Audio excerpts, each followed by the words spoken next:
قریب 8 دہائیوں سے فلسطینی اپنی زمین، اپنی خود مختاری اور اپنے وجود کے ساتھ ساتھ قبلہ اول کے تقدس کی بقا کی جنگ لڑ رہے ہیں۔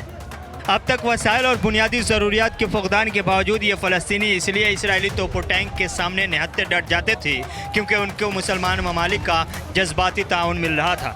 غزہ پٹی کی سرزمین معصوم فلسطینیوں نے اپنے خون سے سیراب کر دیا، لیکن صہیونی طاقتوں کے سامنے گھٹنے نہیں ٹیکے۔ 8 دہائیوں سے یہ فلسطینی دھماکوں اور لاشوں کے بیچ اپنی زندگی گزارتے آ رہے ہیں۔ امن ان کے حصے میں کبھی آیا نہیں، موسم بہار کبھی دیکھا ہی نہیں، خوشی اور جشن کا موقع نصیب ہی نہیں ہوا، کیونکہ سوال تھا اپنے وجود، اپنی خود مختاری اور قبلہ اول کے تقدس کا۔ معمولی آبادی پر مشتمل فلسطینیوں کو اپنے دشمن اسرائیل کے سامنے جس انداز میں ڈٹ کر سامنا کرنے کی ضرورت تھی، اس سے کہیں زیادہ زبردست انداز میں اسرائیل کا مقابلہ کیا، اور اس بات سے انکار نہیں کیا جا سکتا کہ عرب ممالک نے اس لڑائی میں فلسطینیوں کی مدد کی۔ ان کے آزاد اور خود مختار ریاست کے خواب کو تعبیر کرنے کے لیے اسرائیل سے جنگ مول لی۔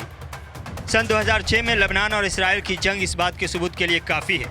بقیہ عرب ممالک، چاہے وہ عرب امارات ہو یا سعودی عربیہ، مصر ہو یا بحرین، سوڈان ہو یا ترکی اور ایران، ان تمام مسلم ممالک نے فلسطینیوں کے شانہ بشانہ کھڑے ہونے کا ہر موڑ پر دعویٰ کیا، اور قریب 60 سے 70 سالوں تک عرب ممالک اور اسرائیل کے درمیان بائیکاٹ اور دوریوں کا جو سب سے بڑا سبب تھا وہ صرف اور صرف مسئلہ فلسطین تھا۔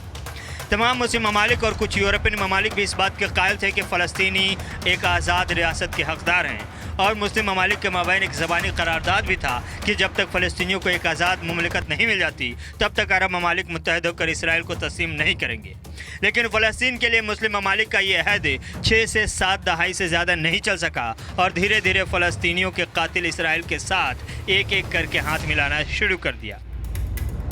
سال 2020 بھی فلسطین اور عرب دنیا کے ساتھ ساتھ اسرائیل کے لیے سب سے اہم اس معنی میں خاص رہا چونکہ عرب ممالک نے فلسطین سے تعاون کا ہاتھ کھینچتے ہوئے اسرائیل سے ہاتھ ملا لیا۔ پورے ایک سال کی سب سے بڑی تبدیلی یا سب سے بڑی خبر جو رہی وہ صرف اور صرف مسلم ممالک کا اسرائیل کے ساتھ رشتہ بحال کرنے سے متعلق تھی، جو متواتر آتی رہی۔ سال 2020 کے اندر جو تصویر عرب ممالک اور اسرائیلی تعلقات کے حوالے سے دیکھنے کو ملی وہ یقیناً حیران کن اور فلسطینیوں کے ساتھ ایک بڑی غداری ہے۔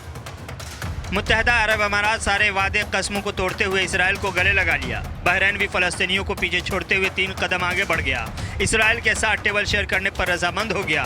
سوڈان بھی اسرائیل سے مصافحہ کرنے کے لیے آگے بڑھا۔ مراکش نے بھی اسرائیل سے رشتہ بحال کرنے کا اعلان کر دیا۔ یہ وہ مسلم ممالک ہیں جنہوں نے فلسطینیوں کو سال 2020 میں موقع بموقع زخم دیے ہیں اور ان کے ساتھ بڑا دھوکہ کیا، بیچ مزار میں انہیں لا کر بے سہارا کر دیا۔ خبر تو یہ بھی ہے کہ ترکی بھی اسرائیل سے رشتے بحال کرنا چاہتا ہے، اپنا سفیر بھی روانہ کر چکا ہے، اور سعودی عرب بھی اس قطار میں ہے۔ پیچھے پیچھے کچھ اور مسلم ممالک ایسے ہیں جو فلسطینیوں کے خون سے سنے ہوئے صہیونی ہاتھ سے ہاتھ ملانے کے لیے بے قرار ہیں، اور بہت جلد یہ تصویر صاف ہو جائے گی کہ فلسطینیوں کے پیٹھ میں اپنے ہی سب سے خنجر گھونپنے والوں میں کون کون شامل ہے۔ متحدہ عرب امارات نے کرونا وائرس کے دور میں فلسطینیوں کو ایک ماسک نہیں بھیجا، لیکن اسرائیلی مصنوعات کے بائیکاٹ کا فیصلہ فوراً منسوخ کر دیا۔ اسرائیل کے ساتھ ویزا فری معاہدہ کر لیا، اور بحرین، سوڈان و دیگر مسلم ممالک بھی فلسطینیوں کو درکنار کر کے اپنے مفاد کے لیے سودے بازی شروع کر دی۔ لیکن فلسطینیوں کا یہ پہلے دن سے یہ عہد تھا کہ ہمیں اپنے کاندھے پر اپنا سر رکھ کر چلنا ہے، چونکہ دوسرے کے سہارے خود مختاری کی جنگ نہیں لڑی جاتی۔ آج بھی فلسطینی اسرائیلی درندوں کے سامنے ڈٹے ہوئے ہیں، جبکہ دوسری جانب اسرائیلی وزیر اعظم ان عرب ممالک کو اپنے جال میں پھنسا کر فلسطینیوں کی زندگی کو مزید اجیرن بنانے کا روڈ میپ تیار کر رہا ہے، اور اس میں سب سے پہلا نشانہ ہے مشرقی یروشلم، جہاں اسرائیل اپنا دبدبہ قائم کرنا چاہتا ہے۔ اسرائیل نے پہلے ہی اعلان کر رکھا ہے کہ وہ مشرقی یروشلم میں 1200 سے زیادہ گھر تعمیر کرنے کے اپنے منصوبے پر عمل کرے گا۔ فلسطینیوں کا کہنا ہے کہ اس اقدام سے مستقبل میں کسی فلسطینی ریاست کا قیام ممکن نہیں ہو پائے گا، کیونکہ وہ بیت اللحم اور مشرقی یروشلم میں تقسیم ہو جائے گی۔ اسرائیل کے اعلان کے مطابق وہ گیوات ہماتاس نامی علاقے میں 1200 سے زیادہ گھر تعمیر کرے گا، جو کہ سن 1967 کی سرحدوں کو عبور کرنے کے مترادف ہے۔ اسرائیل کا کہنا ہے کہ یہ یروشلم کا نواحی علاقہ ہے، جبکہ فلسطینیوں کا کہنا ہے کہ یہ ایک ایسے علاقے میں یہودی آباد کاری ہوگی جس پر اسرائیل نے سن 1967 میں قبضہ کیا تھا۔ اسرائیل کے ٹیبل پر دوسرا ناپاک منصوبہ مقبوضہ فلسطین کی وادی اردن اور مغربی کنارے کے اسرائیل میں انضمام کا ہے۔